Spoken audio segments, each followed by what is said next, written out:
สวัสดีครับพบกับผมนะครับโอพิกเวิร์กนะครับกับรายการ Jeans Talk นะครับรายการที่จะพูดคุยกันทุกเรื่องราวในโลกแห่ง Jeans ของพวกเราเลยนะครับซึ่งวันนี้นะครับเรายังอยู่กับแขกรับเชิญอีก2ท่านนะครับก็คือคุณเอกจากช่อง Echo ครับสวัสดีครับครับแล้วก็น้องเท่นะครับจากช่อง TikTok อย่าหาว่าน้าหลอนนะครับวันนี้เราจะมาพูดคุยกันสบายๆเนาะเป็นทริคแนะนำในเรื่องราวของการเลือกซื้อกางเกงยีนเรียกว่าเดนิม101เลยก็ได้สำหรับคนที่อาจจะไม่เคยอาจจะมียีนอยู่แล้วแต่อาจจะว่าเรียกข้อครั้งนี้คือจะซีเรียสในการซื้อยีนมากขึ้นเราจะเริ่มกันยังไงนะครับเดี๋ยววันนี้เรามาแชร์เรื่องราวแชร์ประสบการณ์ในการเลือกซื้อยีนกันดีกว่านะครับคุณเท่ก่อนเลยก็ได้เอาว่าโอเคเราถ้าเป็นคุณเท่แชร์ประสบการณ์หน่อยว่าเราเลือกยังไงถ้าเป็นในมุมผมทรงมาอันดับหนึ่งเลยครับเราแรกเพราะว่าทรงก่อนใช่เพราะผมจะตั้งธงไว้ว่าบุคลิกที่เราอยากได้เป็นแบบไหนแล้วก็แน่นอนเราจะมี reference กับดาราศิลปินอะไรก็ว่าไปทีนี้เราอยากได้บุคลิกประมาณนั้นกางเกงทรงแบบไหนถึงจะให้บุคลิกแบบนี้ได้เราจะเริ่มจากทรงก่อนครับอย่างที่2ทีนี้เราต้องดูแล้วว่าทรงที่เราเลือกอ่ะมันมีความรัดรูปเข้ารูปไหมอย่างเช่นขาม้าต้นขาเขาก็จะอาจจะต้องแนบหน่อยผ้าที่ออนไม่เยอะหรือว่ามีส่วนผสมของผ้ายืดสักนิดนึงก็จะทำให้ใส่สบายและใส่ได้ทุกวันครับก็จะหลีกเลี่ยงพวกเฮฟวีเวทเลยถ้าเป็นสายขาม้าแต่ถ้าเป็นแบ็กกี้ก็ได้หมดเลยอันนี้ก็ขายใหญ่หน่อยก็ผ้าหนาผ้าบางก็อาจจะไม่มีผลแล้วก็กาลเทศะของบุคลิกนี้ที่เราจะแต่งไปที่ไหนอย่างเช่นไปงานแต่งแน่นอนมันจะต้องมีความสุภาพก็ทรงกับเนื้อผ้าก็จะต้องสัมพันธ์กันเหมือนที่บอกอย่างแรกก็คือผมจะดูว่าอยากได้แบบไหนใส่ไปที่ไหนและแบบไหนถึงจะเหมาะกับทรงที่เราเลือกใช่ครับจะเลือกประมาณนี้ใช่ครับจะให้ความสำคัญกับบุคลิกก่อนเป็นอย่างแรกครับเพราะฉะนั้นทรงเป็นอันดับหนึ่งครับทรงก่อนเราเลือกทรงก่อนใช่ครับเพราะฉะนั้นโอเคทรงณปัจจุบันนี้ก็มีหลากหลายแหละอยู่ที่ความชอบเรื่องอื่นๆล่ะพอหลังจากเราโอเคเราเลือกทรงแล้วอย่างเมื่อกี้ก็มีพูดถึงว่าโอเคทรงแบบนี้เนื้อผ้าควรจะเป็นแบบไหนอย่างนี้ถูกต้องไหมครับอย่างที่เราจับประเด็นได้ก็คือทรงที่สกินหน่อยผ้าอาจจะไม่หนามากนะครับหรือทรงขาม้าที่ช่วงบนมันอาจจะต้องพอดีหน่อยเพราะว่าถ้ามันไม่พอดีเนี่ยตรงปลายขาที่มันบานออกเนี่ยมันจะทำให้กางเกงมันดูเหมือนกางเกงที่ทรงเป็นลูสฟิตทรงจะหลวมๆและช่วงบนอาจจะดูมีความพอดีหน่อยทรงจะเพี้ยนหน่อยนะครับเพราะฉะนั้นทรงในกลุ่มพวกนี้ที่ค่อนข้างพอดีตัวเนี่ยผ้าก็แนะนำว่าอาจจะไม่หนามากนะครับผมตีเป็นตัวเลขก็อยู่ประมาณทักผ้า16ออน17ออนเนี่ยประมาณนี้นะไม่ควรเกินนี้แล้วล่ะแต่ว่าถ้าเกิดว่าอยากจะเป็นสายที่แบบใส่ยีนหนาหน่อยเฮฟวีเวทเดนิมสามารถเลือกทรงที่ลูสหน่อยทรงกระบอกตรงหรือว่ากระบอกเล็กก็ยังพอไหวถ้าเกิดออนไม่สูงมากถ้าเกิดเป็นทรงวินเทจฟิตหรือว่าเป็นลูสฟิตหรือว่าเป็นกระบอกตรงเนี่ยก็ผมว่าได้เลยจะชอบออนหนาก็ได้ออนไม่หนาก็ได้ถ้าเป็นไอเดียของผมครับคือผมอันนี้ประเด็นนี้ผมเคยบอกในช่องไปแล้วเราจะเลือกไม่ค่อยเหมือนชาวบ้านนิดนึงคือในสายนักสะสมเขาจะดูคอนเซ็ปต์ก่อนอย่างแรกเลยคือเราดูเลยว่าที่มาที่ไปในการสร้างยีนตัวนี้ขึ้นมาเนี่ยคอนเซ็ปต์มาจากอะไรอันนี้เป็นมุมมองที่น่าสนใจใช่เป็นมุมมองหนึ่งเลยเพราะว่าเมื่อเราบริโภคยีนมาประมาณหนึ่งแล้วเราจะต้องการอะไรที่มันรู้สึกว้าวอะไรที่ขึ้นมานะครับอย่างโอภาสพงษ์โปรเจกต์เนี่ยก็เป็นโปรเจกต์ที่น่าสนใจมากเพราะว่าคือเขามีการรวบรวมของเด่นๆจากแต่ละภาคแล้วสร้างขึ้นมาเป็นยีนพิกเวิร์กแต่ละแชปเตอร์เนี่ยอันนี้ก็ถือว่าเป็นการสร้างคอนเซ็ปต์ที่ดีนะครับแล้วก็หลายๆแบรนด์นะครับเขาก็จะมีเรื่องของการเอาตัวบุคลิกของแต่ละคนเนี่ยเข้ามาใส่ในกางเกงยีนอะไรเงี้ยแล้วก็มาทำฮาร์ดแวร์หรือบางครั้งก็เอาเรื่องราวทางประวัติศาสตร์เข้ามาใส่เข้าไปในตัวยีนแล้วก็ทำฮาร์ดแวร์ให้มันสอดคล้องกันเข้าใจอันนี้มันจะเป็นอะไรที่โดนใจนักสะสมมากๆเพราะว่าพอเราเห็นอันนี้เราจะตื่นเต้นกันนี่ก่อนแล้วเราจะกระโดดเข้าไปคว้ามันมาก่อนแล้วหลังจากนั้นสิ่งที่ตามมาเป็นลำดับ2ของผมก็คือจะเป็นเรื่องผ้าผมก็จะเริ่มมาดูผ้าว่าผ้าตัวนี้เขาสร้างขึ้นเป็นยังไงถ้ามันน่าสนใจเข้าไปอีกมันก็จะยิ่งตีบวกเข้าไปอีกและสุดท้ายมันก็จะเป็นเรื่องของทรงซึ่งจริงๆอย่างที่พี่เท่บอกจริงทรงมันสำคัญที่สุดผมก็เห็นด้วยว่าทรงมันสำคัญที่สุดแต่ถ้าในสายสะสมผมจะให้ทรงเป็นอันดับ3เพราะว่ายังไงเราต้องคว้าของที่เราต้องการคอนเซ็ปต์ของเรามามากที่สุดก่อนแล้วหลังจากนั้นเราก็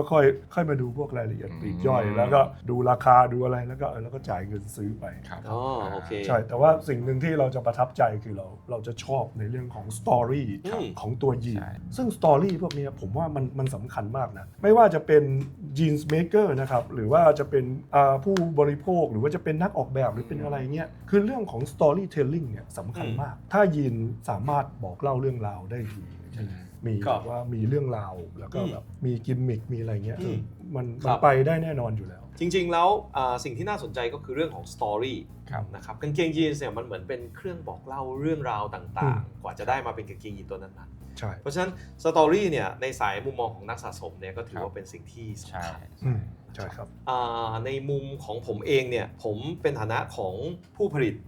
นะครับผู้ผลิตสมมติผมจะซื้อกางเกงยีนอย่างตัวหนึ่งเนี่ยผมดูในเรื่องราวของมันก่อนบางทีเราเห็นกางเกงแล้วเนี่ยสิ่งที่เราจะรู้เรื่องราวได้เนี่ยบางทีมันดูจากฟาบริกนะครับผมเองเนี่ยผมเป็นคนหลงใหลแล้วก็ชื่นชอบในฟาบริกมากๆอย่างงานที่ผมทำใน Pico Works เนี่ยก็คือฟาบริกดีไซน์เพราะฉะนั้นเวลาเลือกยีนส์ของผมเนี่ยผมจะดูที่เนื้อผ้าว่าผมว่าเนื้อผ้ามันก็บอกเล่าเรื่องราวและความตั้งใจของผู้ผลิตได้เพราะฉะนั้นจะเห็นว่ากางเกงยีนส์ของ Pico Works เนี่ยเรามีเนื้อผ้าหลากหลายมีความใส่ใจในทุกๆรายละเอียดเข้าไปอะไรอย่างเงี้ยครับก็ไม่ต่างกับที่เราเสพงานของแบบว่าจิตรกรหรือศิลปินที่เรามองฝีแปรงอะไรแบบนั้นเลยไม่ต่างกันเลยใช่ไหมครับใช่ครับเท่คืออย่างที่คุณเอกพูดมาถึง Opus Pong Project เนี่ยอย่าง Opus Pong Project เนี่ยเราต้องการเอา culture ของประเทศไทยของแต่ละภาคใส่เข้าไปในกางเกงยีนให้มากที่สุดเพราะฉะนั้นคือการทำงานมัน process มันยากมากๆอ่ะตั้งแต่เราสั่งญี่ปุ่นปั่นเส้นได้ส่งมาเมืองไทยส่งได้เนี่ยไปขึ้นเป็นใจได้ใจก่อนแล้วค่อยเอาไปย้อมในแต่ละภาคต่างๆเพื่อจะส่งกลับไปที่ญี่ปุ่นอีกทีนึงเพื่อจะไปทอ process เนี่ยครับนั่นคือเรื่องราวที่เราพยายามที่จะผลักดันให้โลกรู้จักว่ายีนไทยเนี่ยหรือว่าคนไทยเนี่ยถ้าตั้งใจทำสินค้าอะไรก็ตามจริงๆถ้าตั้งใจจริงๆแล้วอ่ะไม่แพ้ชาติใดในโลกอย่างแน่นอนอันนี้คือสิ่งที่เราพยายามจะผลักดันและในมุมมองของผมก็จะเลือกผ้าก่อนสมมุติว่าเราจะเลือกยีนตัวนึงเราเลือกผ้าแล้วการเลือกไซส์ล่ะสมมติเราซื้อออนไลน์เนี่ยเรามีการวิธีดูไซส์ยังไงอะไรเงี้ยเพราะผมว่าคำถามในคุณเทพน่าจะเจอเยอะมากเจอบ่อยครับอย่างแรกก็คือรู้สัดส่วนตัวเองแล้วก็รู้สัดส่วนเสื้อผ้าต้องรู้2อย่างเนี่ยแน่นอนแล้วอย่างเช่นความยาวขาเนี่ยเป็นเรื่องที่ผมโดนถามบ่อยมากต้องรู้ใช่ครับผมก็พยายามจะให้เขาวัดอย่างละเอียดโดยการที่ไม่วัดความยาวทั้งตัวแต่ให้วัดความยาวช่วงขาเพราะว่าจริงๆส่วนที่ตอบได้ว่ากางเกงตัวหนึ่งจะลอยขาลอยหรือไม่ลอยมันคือความยาวช่วงขาไม่ใช่ความยาวทั้งตัวเพราะว่าบุคลิกของคนเราบางทีบางคนอาจจะขาช่วงขาสั้นบางคนช่วงขายาวหลายๆคนก็ยังไม่ค่อยเก็ตในจุดนี้อยากให้ใส่ใจในเรื่องดีเทลพวกนี้ครับแล้วก็ไปลองเทียบกับตารางไซส์แต่ละแบรนด์เขาจะมีตารางไซส์มีดีเทลบอกอยู่แล้วเราแค่เทียบตรงนั้นว่ามันพอดีไหมถ้าคนที่ไม่เคยเลยครับเริ่มจากการที่ใส่พอดีก่อนแค่พอดีตัวขาก็คือเลยตาตุ่มลงมาสักหน่อยหรือว่าปลายขาตั้งอยู่บนหลังเท้าประมาณนี้ให้วัดความยาวจากช่วงนี้ขึ้นไปครับก็จะทำให้ได้บุคลิกที่โอเคเป๊ะสมใจเราครับผมเสริมคุณเทพในประเด็นนี้น่าสนใจมากครับคือเรื่องความยาวโดยปกติเนี่ยกางเกงยีนส์เนี่ย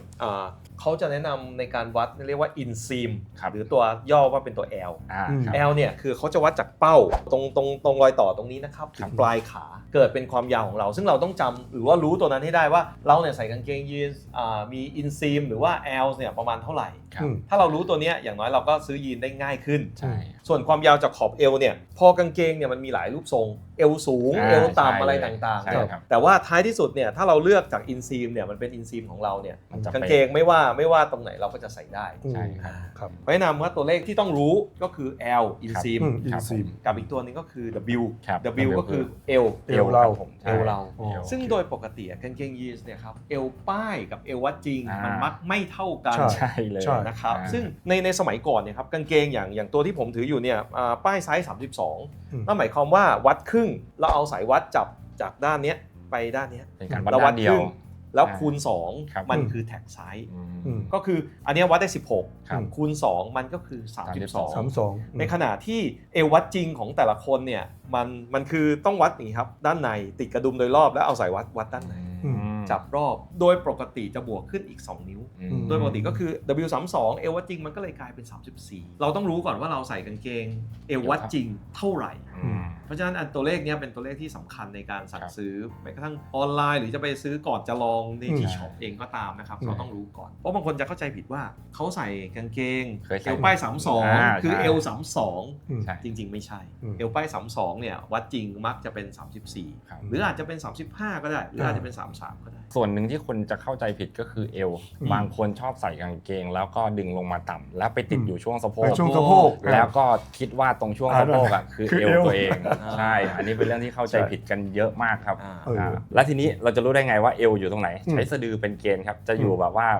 บนล่างสะดืออยู่ไม่เท่าไหร่จะนิดๆหน่อยๆก็ใช้สะดือเป็นเกณฑ์ครับอันนั้นคือส่วนที่เราเรียกว่าเอวใช่ครับผมเพราะฉะนั้นอย่าเทียบกับกางเกงตัวเก่าของคุณแต่จงรู้สัดส่วนเป๊ะๆของคุณแล้วมันจะซื้อเสื้อผ้าออนไลน์ได้ง่ายขึ้นครับอย่างผมเสริมอีกนิดเดียวสาเหตุที่ตัว W กับเอววัดจริงที่มันไม่เท่ากันนะครับกางเกงมันเป็นตัว V ลักษณะนี้ไอ้สโลปที่มันเห็นอย่างเงี้ยครับคือ2นิ้วที่มันบวกขึ้นไปนั่นหมายความว่ากางเกงแต่ละตัวมันอาจจะสโลปเยอะหน่อยเอววัดจริงกับแท็กไซส์มันก็เพิ่มแตกต่างกันเพิ่มไปแต่ถ้าเราวัดในทางการผลิตเนี่ยในการวัดที่ให้มันเป๊ะเท่ากับขอบเอวจริงสมมติตัวนี้ป้าย32ถ้าเราวัดแบบนี้คือ16ได้16นิ้วคูณ2ก็คือ32แต่ถ้าเราวัดอีกแบบหนึ่งเราเรียกว่าวัดยกคือการทำให้ตรงนี้มันเท่ากันแล้วตรงเนี้ยมันจะได้เท่ากับ17นิ้วคูณ2ก็คือ34ก็คือเอววัดจริงนั่นแหละ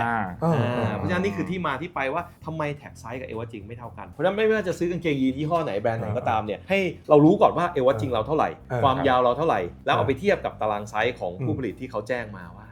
อย่าไปเชื่อไอ้ตัวเลขที่ติดอยู่ตรงป้ายหนังบางครั้งมันเพราะนั่นเป็นป้ายแท็กตรงนั้นมันเป็นแค่แบบให้เราพอประมาณได้เป็นป้ายแท็กใช่ใครได้ดูคลิปนี้ก็ตัวต่อไปคือเป๊ะแน่นอนผมว่าน่าจะได้ประโยชน์ไม่มากก็น้อยนะอันนี้เป็นทริคเล็กๆน้อยๆจากพวกเราเนาะจาก3คนที่เคยใช้ยีนใน3มุมมอง